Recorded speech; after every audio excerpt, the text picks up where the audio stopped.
check out this tree that got hit by lightning.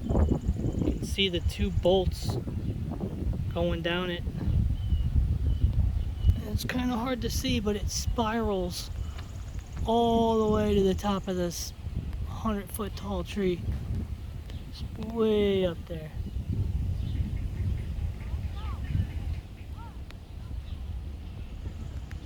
But exploded everything around it.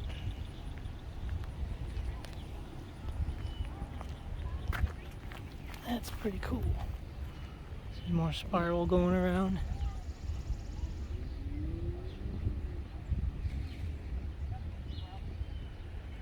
Yeah, it's just not easy to see on the camera, but it goes all the way to the very top, just like that.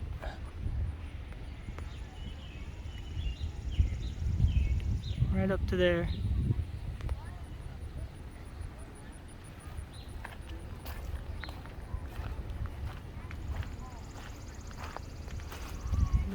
That's my guess, is that this is the actual bolt. Say lightning's about an inch thick. It's about an inch. That's cool, man.